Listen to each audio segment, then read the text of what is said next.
ನಮಸ್ಕಾರ ಸ್ನೇಹಿತರೆ, ಓಂ ಸಾಯಿರಾಮ್. ಶಿರಡಿವಾಸಾಯ ವಿದ್ಮಹೇ ಸಚಿದಾನಂದಾಯ ಧೀಮಹಿ ತನ್ನೋ ಸಾಯಿ ಪ್ರಚೋದಯಾತ್.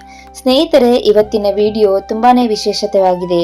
ಯಾಕೆ ಅಂತ ಅಂದ್ರೆ ಇವತ್ತು ಕರ್ಮದ ಬಗ್ಗೆ ಮಾತಾಡಲು ಹೊರಟಿದ್ದೇವೆ. ಕರ್ಮ ಹೇಗೆ ನಮ್ಗೆ ರಿಟರ್ನ್ ಬರುತ್ತೆ ಅನ್ನೋದನ್ನ ತಿಳ್ಕೊಳ್ಳೋದು. ಕರ್ಮದ ಬಗ್ಗೆ ಒಂದು ಲೈನಲ್ಲಿ ಹೇಳೋದಾದ್ರೆ, ಕನ್ನಡಿ ಮುಂದೆ ಹೋಗ್ಬಿಟ್ರಿ ನೀವು ನಕ್ಕಿದ್ರೆ ಅದು ಕೂಡ ನಗುತ್ತೆ, ನೀವತ್ರೆ ಅದು ಕೂಡ ಅಳುತ್ತೆ. ನೀವು ಅನ್ಯಾಯಕ್ಕೆ ಒಳಗಾಗಿದ್ದೀರಾ, ಶತ್ರುಗಳ ಕಾಟದಿಂದ ನೊಂದಿದ್ದೀರಾ, ಹಾಗಾದರೆ ಈ ಸಾಯಿ ಕರ್ಮ ಸಂದೇಶ ನಿಮಗಾಗಿ. ಬಾಬಾರವರು ಹೇಳುವಂತೆ ಕರ್ಮವು ಯಾವಾಗಲೂ ತನ್ನ ಕೆಲಸವನ್ನು ಮಾಡುತ್ತದೆ. ಈ ವಿಡಿಯೋದಲ್ಲಿ ನಿಮ್ಮನ್ನು ನೋಯಿಸಿದವರಿಗೆ ಬ್ರಹ್ಮಾಂಡವು ಹೇಗೆ ತಕ್ಕ ಉತ್ತರ ನೀಡುತ್ತದೆ ಎಂಬುದನ್ನು ದಿವ್ಯ ದೃಷ್ಟಾಂತಗಳ ಮೂಲಕ ತಿಳಿಯೋಣ. ನಿಮ್ಮ ಮೌನವೇ ನಿಮ್ಮ ಸುದರ್ಶನ ಚಕ್ರ. ದೈವದ ಮೇಲೆ ನಂಬಿಕೆ ಇಡಿ. ನಿಮ್ಮ ಮೌನವು ಅವರ ಸೇಡನ್ನು ದೊಡ್ಡದು ಮಾಡುತ್ತದೆ. ಅವರು ಬಿತ್ತಿದ ಸುಳ್ಳುಗಳೇ ಅವರ ಪಾಲಿಗೆ ಮೃತ್ಯುವಾಗುತ್ತದೆ. ಸಂಕಷ್ಟದ ಸಮಯ ನಿಮ್ಮನ್ನು ವಜ್ರದಂತೆ ಹೊಳೆಯುವಂತೆ ಮಾಡುತ್ತದೆ. ಅಂತಿಮ ನ್ಯಾಯವು ಸಾಯಿಯ ಪರವಾಗಿಯೇ ಇರುತ್ತದೆ. ಸ್ಟಾರ್ಟಿಂಗು ಸ್ವಲ್ಪ ಕರ್ಮ ಯಾವ ರೀತಿ ಮಾಡಬೇಕು, ಯಾವ ರೀತಿ ಅದು ರಿಫ್ಲೆಕ್ಷನ್ ಆಗುತ್ತೆ ಅನ್ನೋದ್ರ ಬಗ್ಗೆ ತಿಳಿಸ್ಕೊಟ್ಟಿದ್ದೀನಿ. ತದನಂತರ ನಿಮಗೆ ಮೋಸ ಮಾಡಿದವರು ಹೇಗೆ ನಿಮಗೆ ನಂಬಿಕೆ ದ್ರೋಹ ಮಾಡಿದರಲ್ಲ, ಅವರಿಗೆ ಯಾವ ರೀತಿ ಕರ್ಮ ಫಲಗಳು ತಿರುಗುತ್ತಿವೆ, ಅವರಿಗೆ ಯಾವ ರೀತಿ ಕರ್ಮಗಳು ಕಾಡುತ್ತಿವೆ ಅನ್ನೋದನ್ನ ತಿಳಿಸ್ಕೊಡ್ತಾ ಇದ್ದೀನಿ ಬಾಬಾರವರ ಸಂದೇಶದ ಮೂಲಕ. ಬ್ರಹ್ಮಾಂಡವು ಒಂದು ದೊಡ್ಡ ಪ್ರತಿಧ್ವನಿ ಇದ್ದಂತೆ. ನೀವು ಬೆಟ್ಟದ ಮುಂದೆ ನಿಂತು ಪ್ರೀತಿ ಎಂದರೆ ಅದು ನಿಮಗೆ ಪ್ರೀತಿಯನ್ನೇ ಮರಳಿ ನೀಡುತ್ತದೆ, ದ್ವೇಷ ಎಂದರೆ ಅದು ದ್ವೇಷವನ್ನೇ ಮರಳಿ ತರುತ್ತದೆ. ಹೆಂಗೆ ಎಕೋ ಆಗುತ್ತಲ್ಲ, ಅದೇ ರೀತಿ ರಿಫ್ಲೆಕ್ಷನ್ ಆಗುತ್ತೆ ಅಂತ ಇಲ್ಲಿ ಹೇಳ್ತಿದ್ದಾರೆ. ಕರ್ಮ ಅನ್ನೋದು ತುಂಬಾ ಜನ ಹೇಳ್ತಾರೆ ಕನ್ನಡಿ ಇದ್ದಂಗೆ ಅರ್ಥ ಮಾಡ್ಕೋ ಅಂತಾನು ಹೇಳಿದ ಮಾತನ್ನ ನೀವು ಕೇಳಿಸ್ಕೊಂಡಿರ್ತೀರ. ಇವತ್ತಿನ ಸಂದೇಶ ಬಾಬಾರವರು ಕರ್ಮದ ಬಗ್ಗೆ ನೀಡ್ತಿದ್ದಾರೆ. ಅದನ್ನ ಅರ್ಥ ಮಾಡ್ಕೊಂಡು ನಮ್ಮ ಜೀವನದಲ್ಲೂ ನಾವು ಅಳವಡಿಸ್ಕೊಂಡು ನಮ್ಮ ಜೀವನನ ನಾವು ಅದ್ಭುತ ಮಾಡಿಕೊಳ್ಳೋಣ.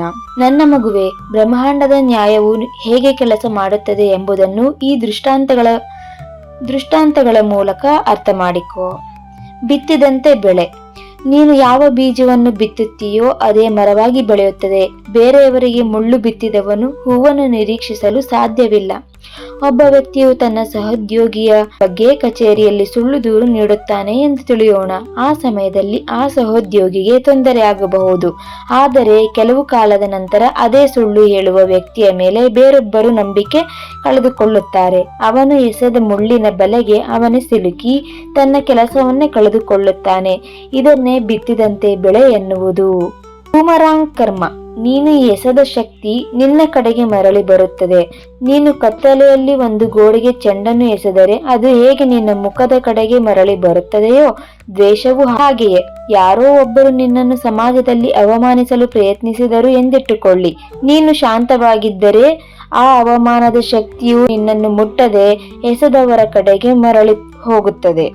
ಇಂದು ಅವರು ನಿನ್ನನ್ನು ನೋಡಿ ನಗುತ್ತಿರಬಹುದು, ಆದರೆ ನಾಳೆ ಅವರದ್ದೇ ತಪ್ಪುಗಳು ಜಗತ್ತಿನ ಮುಂದೆ ಬಯಲಾದಾಗ ಅವರು ತಲೆ ಎತ್ತಲಾಗದ ಸ್ಥಿತಿಗೆ ತಲುಪುತ್ತಾರೆ. ಕಲ್ಲನ್ನು ವಜ್ರವಾಗಿಸುವ ಪ್ರಕ್ರಿಯೆ. ಶತ್ರುಗಳು ನೀಡುವ ಹಿಂಸೆ ನಿನ್ನನ್ನು ನಾಶಪಡಿಸುವುದಿಲ್ಲ, ಬದಲಾಗಿ ನಿನ್ನನ್ನು ಪಕ್ವಗೊಳಿಸುತ್ತದೆ. ಚಿನ್ನವನ್ನು ಬೆಂಕಿಯಲ್ಲಿ ಹಾಕಿದಷ್ಟು ಅದು ಹೆಚ್ಚು ಶುದ್ಧವಾಗುತ್ತದೆ. ನಿನ್ನನ್ನು ನೋಯಿಸಿದವರು ನಿನ್ನಲ್ಲಿರುವ ತಾಳ್ಮೆ, ಸಹನೆ ಮತ್ತು ಶಕ್ತಿಯನ್ನು ಜಾಗೃತಗೊಳಿಸಿದರು. ಅವರು ನಿನ್ನನ್ನು ಮುಗಿಯಿತು ಎಂದು ಭಾವಿಸಿದಾಗ ನೀನು ಹೊಸ ಚೈತನ್ಯದೊಂದಿಗೆ ಎದ್ದು ನಿಂತೆ. ಇಂದು ನೀನು ಸಾಧಿಸಿರುವ ಯಶಸ್ಸಿಗೆ ಅವರು ನೀಡಿದ ಆ ಸವಾಲುಗಳೇ ಕಾರಣ. ಅವರು ನಿನ್ನನ್ನು ಸೋಲಿಸಲು ಹೋಗಿ ನಿನ್ನನ್ನು ಗೆಲ್ಲುವಂತೆ ಮಾಡಿದರು. ದೈವಿಕ ರಕ್ಷಣೆ ಮತ್ತು ಕಳೆದು ಹೋದ ಅವಕಾಶ. ಆಯ್ದ ವ್ಯಕ್ತಿಯನ್ನು ನೋಯಿಸಿದವರು ದೈವಿಕ ಕೃಪೆಯನ್ನು ಕಳೆದುಕೊಳ್ಳುತ್ತಾರೆ. ಒಬ್ಬ ಪುಣ್ಯವಂತ ವ್ಯಕ್ತಿಯ ಸ್ನೇಹ ಮಾಡುವುದು ಅಂದರೆ ಒಂದು ದೊಡ್ಡ ಹಣ್ಣಿನ ಮರದ ನೆರಳಿನಲ್ಲಿ ಕುಳಿತಂತೆ. ಯಾರು ಆ ಮರಕ್ಕೆ ಕೊಡಲಿಯಿಂದ ಹೊಡೆಯುತ್ತಾರೋ ಅವರಿಗೆ ಆ ಕ್ಷಣಕ್ಕೆ ಮರ ಉರುಳಿದ ಸಂತೋಷ ಸಿಗಬಹುದು, ಆದರೆ ನಂತರ ಸುಡುವ ಬಿಸಿಲಿನಲ್ಲಿ ಅವರಿಗೆ ನೆರಳು ನೀಡಲು ಯಾವ ಮರವೂ ಇರುವುದಿಲ್ಲ. ನಿನ್ನನ್ನು ದೂರ ಮಾಡಿದವರು ನಿನ್ನ ಮೂಲಕ ಅವರಿಗೆ ಸಿಗುತ್ತಿದ್ದ ದೈವಿಕ ರಕ್ಷಣೆಯನ್ನು ಮತ್ತು ಅಶಾಂತಿಯನ್ನು ತಾವಾಗಿಯೇ ಕಳೆದುಕೊಂಡಿದ್ದಾರೆ. ಅವರು ನಿಮ್ಮನ್ನು ಒಬ್ಬ ಸಾಮಾನ್ಯ ಸುಲಭದ ಗುರಿ ಎಂದು ಭಾವಿಸಿ ತುಳಿಯಲು ಬಂದರು. ಆದರೆ ಬ್ರಹ್ಮಾಂಡದ ನಿಯಮದ ಪ್ರಕಾರ ನಿಮ್ಮ ಒಬ್ಬ ನಿರಪರಾಧಿಯನ್ನು ನೋಯಿಸಿದಾಗ ಅದು ಅವರ ಪಾಲಿಗೆ ಅವರೇ ತೋಡಿಕೊಂಡ ಹಳ್ಳವಾಗುತ್ತದೆ. ಅವರು ನಿಮ್ಮ ಮೇಲೆ ಎಸೆದ ಕಲ್ಲುಗಳು ಈಗ ಅವರ ಕಡೆಗೆ ವೇಗವಾಗಿ ಮರಳಿ ಬರುತ್ತಿವೆ. ನೀವು ಸುಮ್ಮನಿದ್ದಾಗ ಅವರು ತಾವು ಗೆದ್ದೆವು ಎಂದು ನಕ್ಕರು. ಆದರೆ ನಿಮ್ಮ ಮೌನವು ಬ್ರಹ್ಮಾಂಡದ ಸೈಲೆಂಟ್ ಅಲಾರಾಮ್ ಇದ್ದಂತೆ. ನೀವು ಸೇಡು ತೀರಿಸಿಕೊಳ್ಳದೆ ಸುಮ್ಮನಿದ್ದಷ್ಟು ಬ್ರಹ್ಮಾಂಡವು ಅವರ ತಪ್ಪುಗಳ ಪಟ್ಟಿಯನ್ನು ದೊಡ್ಡದು ಮಾಡುತ್ತಾ ಹೋಗುತ್ತದೆ. ಕೆಲವರು ನಿಮ್ಮಂತೆಯೇ ಆಗಲು ಬಯಸುತ್ತಾರೆ. ನಿಮ್ಮ ನಡಿಗೆ, ಮಾತು, ಶೈಲಿಯನ್ನು ನಕಲು ಮಾಡುತ್ತಾರೆ. ಆದರೆ ನಿಮ್ಮಲ್ಲಿರುವ ದೈವಿಕ ಶಕ್ತಿಯನ್ನು ಕದಿಯಲು ಸಾಧ್ಯವಿಲ್ಲ. ಅದನ್ನು ಕದಿಯಲು ಹೋದವರು ಮಾನಸಿಕವಾಗಿ ಮತ್ತು ಆರ್ಥಿಕವಾಗಿ ಕುಸಿಯುತ್ತಿದ್ದಾರೆ.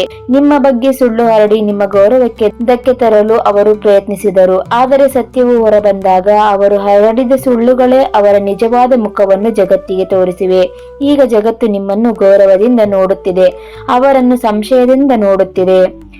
ಅವರು ನೀಡಿದ ನೋವು ನಿಮ್ಮನ್ನು ಕುಗ್ಗಿಸುವ ಬದಲು ನಿಮ್ಮನ್ನು ಹೆಚ್ಚು ಶಕ್ತಿಯುತವಾಗಿ ಮಾಡಿದೆ. ಕತ್ತಲೆಯಲ್ಲಿ ನೀವು ಬೆಳೆದು ಈಗ ಯಾರು ಮುಟ್ಟಲಾಗದಷ್ಟು ಎತ್ತರಕ್ಕೆ ಬೆಳೆದಿದ್ದೀರಿ. ನಿಮ್ಮ ಹಳೆಯ ಆವೃತ್ತಿಗಿಂತ ಈಗಿನ ಆವೃತ್ತಿ ಹೆಚ್ಚು ಬುದ್ಧಿವಂತ ಮತ್ತು ಧೈರ್ಯವಂತವಾಗಿದೆ. ಅವರ ಜೀವನದಲ್ಲಿ ಈಗ ನಡೆಯುತ್ತಿರುವ ಸೋಲುಗಳು ಕೇವಲ ಕಾಕತಾಳೀಯವಲ್ಲ. ಒಬ್ಬ ಪವಿತ್ರ ಆತ್ಮಕ್ಕೆ ತೊಂದರೆ ನೀಡಿದ್ದಕ್ಕಾಗಿ ಬಾಬಾರವರು ಅವರಿಗೆ ಕರ್ಮಫಲವನ್ನು ನೀಡುತ್ತಿರುವ ಬಿಲ್ ಇದು. ಇದಕ್ಕೆ ಯಾವುದೇ ರಿಯಾಯಿತಿ ಇಲ್ಲ. ಅವರು ಅನುಭವಿಸಲೇಬೇಕು. ನೀವು ಕಷ್ಟದಲ್ಲಿದ್ದಾಗ ಅವರು ಸಂಭ್ರಮಿಸಿದರು, ಆದರೆ ಆ ಕಷ್ಟವೇ ನಿಮ್ಮ ಯಶಸ್ಸಿಗೆ ಅಡಿಪಾಯವಾಯಿತು. ಈಗ ನಿಮ್ಮ ಯಶಸ್ಸನ್ನು ನೋಡಿ ಅವರಿಗೆ ಅದನ್ನು ಸಹಿಸಿಕೊಳ್ಳಲು ಸಾಧ್ಯವಾಗುತ್ತಿಲ್ಲ. ಅವರು ರಹಸ್ಯವಾಗಿ ನಿಮ್ಮ ವಿರುದ್ಧ ಮಾಡಿದ ಕುತಂತ್ರಗಳು ಈಗ ಒಂದೊಂದಾಗಿ ಬಯಲಾಗುತ್ತಿವೆ. ಅವರು ಬಿತ್ತಿದ ವಿಷದ ಬೀಜಗಳು ಈಗ ಅವರ ತೋಟದಲ್ಲಿ ಬೆಳೆದು ಅವರಿಗೆ ಮುಳ್ಳಾಗುತ್ತಿವೆ. ನಿಮ್ಮನ್ನು ಪೂರ್ಣವಾಗಿ ಮುಗಿಸಿಬಿಡಬೇಕು ಎಂಬುದು ಅವರ ಆಸೆಯಾಗಿತ್ತು. ಆದರೆ ನಿಮ್ಮ ಬದಲಾಗಿ ಅವರ ಸಂಬಂಧಗಳು, ಅವರ ನೆಮ್ಮದಿ ಮತ್ತು ಅವರ ಅಹಂಕಾರ ಚೂರಾಗುತ್ತಿವೆ. ಕಷ್ಟ ಬಂದಾಗ ಅವರು ಕ್ಷಮೆ ಕೇಳಲು ಬರಬಹುದು, ಆದರೆ ಬ್ರಹ್ಮಾಂಡವು ಈಗಾಗಲೇ ಅವರ ಶಿಕ್ಷೆಯನ್ನು ಜಾರಿಗೊಳಿಸಿದೆ. ಬಾಯಲ್ಲಿ ಹೇಳುವ ಕ್ಷಮೆಗಿಂತ ಮನಸ್ಸಿನ ಬದಲಾವಣೆ ಮುಖ್ಯ. ಅದನ್ನು ಬ್ರಹ್ಮಾಂಡ ಗಮನಿಸುತ್ತದೆ.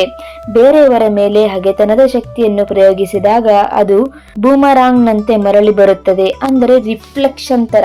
ಈಗ ಬಾಲ್ನ ಗೋಡೆ ಎಸಿತೀವಿ, ಅದು ವಾಪಸ್ ತಮಗೆ ಬರುತ್ತಲ್ಲ, ಅದೇ ರೀತಿ. ಅವರು ನಿಮಗೆ ಎಷ್ಟು ನೋವು ನೀಡಿದ್ದಾರೋ ಅದರ 10ರಷ್ಟು ನೋವನ್ನು ಈಗ ಅವರು ಅನುಭವಿಸುತ್ತಿದ್ದಾರೆ. ನೀವು ಒಬ್ಬ ಸಾಮಾನ್ಯ ಮನುಷ್ಯ ಮಾತ್ರವಲ್ಲ, ನಿಮ್ಮೆಯಿಂದ ದೈವಿಕ ರಕ್ಷಣೆ ಇದೆ ಎಂಬುದು ಅವರಿಗೆ ಈಗ ಅರ್ಥವಾಗುತ್ತಿದೆ. ಈ ಅರಿವು ಅವರಿಗೆ ನಿದ್ದೆಯಿಲ್ಲದ ರಾತ್ರಿಗಳನ್ನು ನೀಡುತ್ತಿದೆ.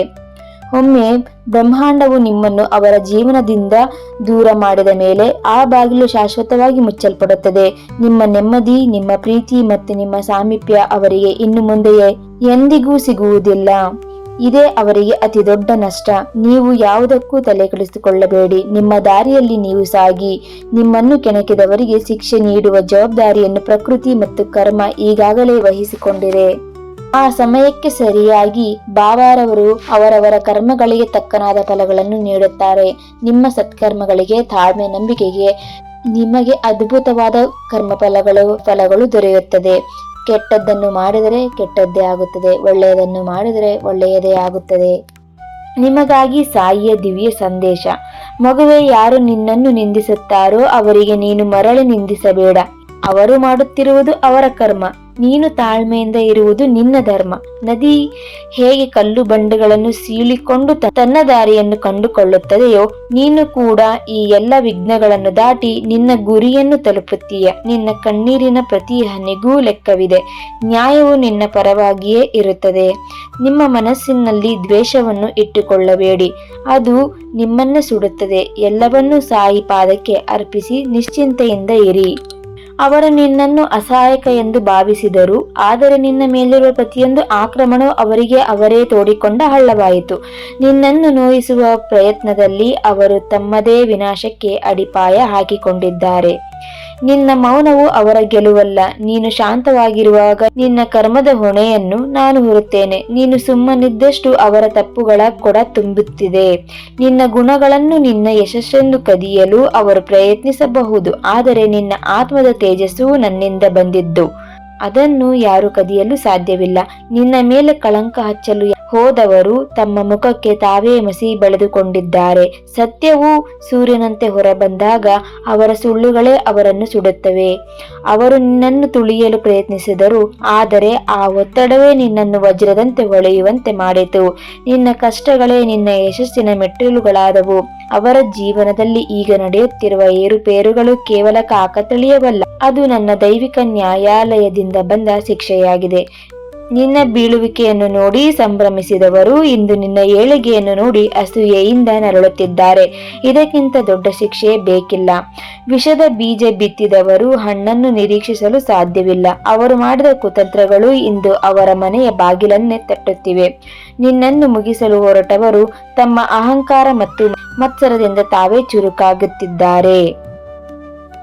ಕಷ್ಟ ಬಂದಾಗ ಅವರು ಕ್ಷಮೆಗೆ ಬರಬಹುದು, ಆದರೆ ಮಾಡಿದ ಕರ್ಮದ ಫಲವನ್ನು ಅನುಭವಿಸದೆ ಯಾರಿಗೂ ಮುಕ್ತಿ ಇಲ್ಲ. ಅವರು ಎಸೆದ ದ್ವೇಷಕ್ಕೆ ಆಯುಧಗಳು ಈಗ ಅವರ ಕಡೆಗೆ ಹಿಂತಿರುಗಿವೆ. ನೀನು ನೀಡಿದ ಪ್ರೀತಿ ನಿನಗೆ ಯಶಸ್ಸಾಗಿ ಮರಳುತ್ತಿದೆ. ನಿನ್ನ ಹಿಂದೆ ನನ್ನ ಹಸ್ತವಿದೆ ಎಂದು ಅವರು ಈಗ ಅರಿತುಕೊಳ್ಳುತ್ತಿದ್ದಾರೆ. ನಿನ್ನನ್ನು ಕೆಣಕಿದ್ದು ಅವರು ಮಾಡಿದ ಅತಿ ದೊಡ್ಡ ತಪ್ಪು ಎಂಬುದು ಅವರಿಗೆ ಈಗ ಮನವರಿಕೆಯಾಗುತ್ತಿದೆ. ಅವರಿಗೆ ನೀಡುವ ಅಂತಿಮ ಶಿಕ್ಷೆ ಎಂದರೆ ನಿನ್ನ ದಿವ್ಯ ಸಾನ್ನಿಧ್ಯದಿಂದ ಅವರನ್ನು ಶಾಶ್ವತವಾಗಿ ದೂರ ಮಾಡುವುದು. ನಿನ್ನ ಶಾಂತಿ ಮತ್ತು ಪ್ರೀತಿಯನ್ನು ಪಡೆಯುವ ಅರ್ಹತೆಯನ್ನು ಅವರು ಕಳೆದುಕೊಂಡಿದ್ದಾರೆ. ಶ್ರದ್ಧಾ ಮತ್ತು ಸಬೂರಿ ಇರಲಿ ಮಗುವೆ. ನೀನು ಯಾರ ಬಗ್ಗೆಯೂ ದ್ವೇಷ ಸಾಧಿಸಬೇಡ. ಕರ್ಮವು ತನ್ನ ಕೆಲಸವನ್ನು ನಿಖರವಾಗಿ ಮಾಡುತ್ತದೆ. ನೀನು ಕೇವಲ ನಿನ್ನ ಕರ್ಮದ ಮೇಲೆ ಗಮನ ಹರಿಸು. ನಿನ್ನನ್ನು ರಕ್ಷಿಸುವ ಜವಾಬ್ದಾರಿ ನನ್ನದು. ನನ್ನ ಮಗುವೆ, ಎಲ್ಲವನ್ನೂ ಕೇಳಿಸಿಕೊಂಡ ಮೇಲೆ ಈಗ ನಿನ್ನ ಮನಸ್ಸು ಹಗುರವಾಗಲಿ. ನಾನು ಹೇಳುವ ದಿವ್ಯ ಸತ್ಯಗಳೊಂದಿಗೆ ನಿನ್ನ ಪಯಣವನ್ನು ಮುಂದುವರೆಸು. ನೀನು ಪ್ರತಿಕ್ರಿಯಿಸದೆ ಸುಮ್ಮನಿರುವುದು ದೌರ್ಬಲ್ಯವಲ್ಲ, ಅದು ಬ್ರಹ್ಮಾಂಡಕ್ಕೆ ನೀನು ನೀಡುವ ಅಧಿಕಾರ. ನೀನು ಯಾವಾಗ ಸಾಯಿ ನೀನೇ ನೋಡ್ಕೋ ಎಂದು ಎಲ್ಲವನ್ನೂ ಅರ್ಪಿಸುತ್ತೀಯೋ ಆಗ ನಿನ್ನ ಪರವಾಗಿ ಹೋರಾಡುವುದು ಸ್ವತಃ ಆ ದೈವಿಕ ಶಕ್ತಿ. ಆ ಶಕ್ತಿಯ ಮುಂದೆ ಜಗತ್ತಿನ ಯಾವುದೇ ಕುತಂತ್ರಗಳು ನಡೆಯುವುದಿಲ್ಲ. ಯಾರು ನಿನ್ನನ್ನು ಕತ್ತಲೆಗೆ ತಳ್ಳಲು ಪ್ರಯತ್ನಿಸಿದರೋ ಅವರು ವಾಸ್ತವವಾಗಿ ನಿನ್ನನ್ನು ನಕ್ಷತ್ರದಂತೆ ಹೊಳೆಯುವಂತೆ ಮಾಡಿದ್ದಾರೆ. ನಕ್ಷತ್ರಗಳು ಹೊಳೆಯುವುದು ಕತ್ತಲೆಯಲ್ಲೇ ಹೊರತು ಬೆಳಕಿನಲ್ಲ.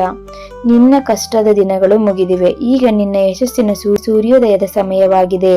ಅವರು ನಿನ್ನನ್ನು ಕೆಣಕಿದ್ದು ಕೇವಲ ಒಬ್ಬ ವ್ಯಕ್ತಿಯನ್ನಲ್ಲ, ನಿನ್ನಲ್ಲಿರುವ ದೈವಿಕತೆಯನ್ನು. ಬ್ರಹ್ಮಾಂಡದ ನಿಯಮದಂತೆ ಯಾರು ಧರ್ಮವನ್ನು ರಕ್ಷಿಸುತ್ತಾರೋ ಅವರನ್ನು ಧರ್ಮವು ರಕ್ಷಿಸುತ್ತದೆ. ಧರ್ಮೋ ರಕ್ಷತಿ ರಕ್ಷಿತಃ. ನೀನು ನಿನ್ನ ಒಳ್ಳೆಯತನವನ್ನು ಬಿಡಬೇಡ. ನಿನ್ನನ್ನು ಕಾಪಾಡುವ ಜವಾಬ್ದಾರಿ ನನ್ನದು. ಮಗುವೆ, ಕಣ್ಣೀರು ಒರೆಸಿಕೊ. ನಿನ್ನನ್ನು ನೋಯಿಸಿದವರು ಇಂದು ನೆಮ್ಮದಿಯಿಂದ ಇರಬಹುದು, ಆದರೆ ಕರ್ಮದ ಚಕ್ರ ತಿರುಗಿದಾಗ ಅವರು ತಮ್ಮ ತಪ್ಪಿನ ಅರಿವಾಗಿ ನಿನ್ನ ಬಳಿಯೇ ಬರಬೇಕಾಗುತ್ತದೆ. ಅಂದು ನೀನು ಅವರನ್ನು ದ್ವೇಷಿಸಬೇಡ, ಕೇವಲ ಕರುಣೆಯಿಂದ ನೋಡು, ಏಕೆಂದರೆ ಅವರು ಅನುಭವಿಸುತ್ತಿರುವ ಶಿಕ್ಷೆಗಿಂತ ದೊಡ್ಡದು ಯಾವುದೂ ಇಲ್ಲ. ನೀನು ಸುಖವಾಗಿರು. ನಿನ್ನ ಮನೆಗಳಲ್ಲಿ ಶಾಂತಿ ನೆನೆಸಲಿ. ದ್ವೇಷವು ನಿಮ್ಮ ಆತ್ಮಕ್ಕೆ ಭಾರ. ಅದನ್ನು ಬಾಬಾರವರ ಪಾದಕ್ಕೆ ಅರ್ಪಿಸಿ ಹಗುರವಾಗಿ ನಿಮ್ಮ ಬೆನ್ನ ಹಿಂದೆ ಸಾಯಿ ಇದ್ದಾರೆ ಎಂಬ ಧೈರ್ಯದಿಂದ ಮುನ್ನಡೆಯಿರಿ. ಎಲ್ಲರಿಗೂ ಒಳ್ಳೆಯದಾಗಲಿ ಎಂದು ಹಾರೈಸುತ್ತಾ ನಿಮ್ಮ ಒಳ್ಳೆಯತನವೇ ನಿಮಗೆ ಶಕ್ತಿಯಾಗಲಿ. ನನ್ನನ್ನು ನಂಬಿದವರನ್ನು ನಾನು ಎಂದಿಗೂ ಕೈ ಬಿಡುವುದಿಲ್ಲ. ಇದು ಸಾಯಿಯ ಮಾತು. ಎಲ್ಲರಿಗೂ ಮಂಗಳವಾಗಲಿ. ಸ್ನೇಹಿತರೆ, ಈ ಕರ್ಮ ಸಂದೇಶವು ನಿಮ್ಮ ಮನಸ್ಸಿಗೆ ತಲುಪಿದ್ದರೆ, ನಿಮಗೆ ಇಷ್ಟವಾಗಿದ್ದರೆ, ನಿಮ್ಮ ಮನಸ್ಸಿನ ಭಾರವನ್ನು ಇಳಿಸಲು ಮತ್ತು ಬಾಬಾರವರ ಮೇಲಿರುವ ಭಕ್ತಿಯನ್ನು ವ್ಯಕ್ತಪಡಿಸಲು ಕಮೆಂಟ್ ಬಾಕ್ಸಿನಲ್ಲಿ ಓಂ ಸಾಯಿರಾಮ್ ಎಂದು ಬರೆಯಿರಿ, ಅಥವಾ ಸಾಯಿ ಎಲ್ಲವನ್ನು ನಿನಗೆ ಅರ್ಪಿಸಿದ್ದೇನೆ, ನನ್ನನ್ನು ರಕ್ಷಿಸು ಅಂತನಾದ್ರೂ ನೀವು ಕಮೆಂಟ್ ಮಾಡಬಹುದು. ದಿನನಿತ್ಯದ ಇಂತಹ ದಿವ್ಯ ಪ್ರೇರಣೆ ಮತ್ತು ಕರ್ಮದ ಸಿದ್ಧಾಂತಗಳು ಮತ್ತು ಸಾಯಿಬಾಬಾರವರ ಜೀವನದ ಮಾರ್ಗದರ್ಶನಗಳನ್ನು ಪಡೆಯಲು ನಮ್ಮ ಈ ಆಧ್ಯಾತ್ಮಿಕ ಪಯಣದೊಂದಿಗೆ ಸದಾ ಕಾಲ ಜೊತೆಗಿರಿ. ಇದು ನಿಮ್ಮ ಆತ್ಮವಿಶ್ವಾಸವನ್ನು ಹೆಚ್ಚಿಸಲು ಸಹಕಾರಿಯಾಗುತ್ತದೆ. ಹಾಗಾಗಿ ಸಬ್ಸ್ಕ್ರೈಬ್ ಮಾಡುವುದನ್ನು ಮರೆಯಬೇಡಿ. ಈ ಸಂದೇಶವು ನಿಮ್ಮ ಮನಸ್ಸಿಗೆ ತಟ್ಟಿದ್ದರೆ ಮತ್ತು ಕರ್ಮದ ನ್ಯಾಯದ ಮೇಲೆ ನಿಮಗೆ ನಂಬಿಕೆ ಇದ್ದರೆ ಒಂದು ಲೈಕ್ ಒತ್ತುವ ಮೂಲಕ ನಿಮ್ಮ ಸಮ್ಮತಿಯನ್ನು ಸೂಚಿಸಿ. ನಿಮ್ಮ ಒಂದು ಲೈಕ್ ಈ ಸತ್ಯದ ಸಂದೇಶವನ್ನು ಇನ್ನೂ ಅನೇಕ ನೊಂದ ಜೀವಗಳಿಗೆ ತಲುಪಿಸಲು ಶಕ್ತಿ ನೀಡುತ್ತದೆ. ಯಾರೋ ಒಬ್ಬರು ಅನ್ಯಾಯಕ್ಕೊಳಗಾಗಿ ಕಣ್ಣೀರು ಹಾಕುತ್ತಿರಬಹುದು ಅಥವಾ ಶತ್ರುಗಳ ಕಾಟದಿಂದ ನೊಂದಿರಬಹುದು. ಅವರಿಗೆ ಈ ಸಂದೇಶವು ಸಂಜೀವಿನಿಯಂತೆ ಕೆಲಸ ಮಾಡುತ್ತದೆ. ಹಾಗಾಗಿ ನಿಮ್ಮ ಆಪ್ತರಿಗೆ, ವಾಟ್ಸ್ಆಪ್ ಗ್ರೂಪ್ಗಳಿಗೆ ಶೇರ್ ಮಾಡುವ ಮೂಲಕ ಲೋಕ ಸಮಸ್ತ ಸುಖಿನೋ ಭವಂತು ಎಂಬ ತತ್ವವನ್ನು ಪಾಲಿಸಿ. ಈ ವಿಡಿಯೋವನ್ನು ಶೇರ್ ಮಾಡಿ. ನಿಮ್ಮ ಜೀವನದಲ್ಲಿ ಶಾಂತಿ, ನೆಮ್ಮದಿ ಮತ್ತು ದೈವಿಕ ರಕ್ಷಣೆ ಸದಾ ಕಾಲ ಇರಲಿ. ಮತ್ತೆ ಮುಂದಿನ ಸಂದೇಶದೊಂದಿಗೆ ಆಗಮಿಸುತ್ತೇನೆ. ಓಂ ಸಾಯಿರಾಮ್.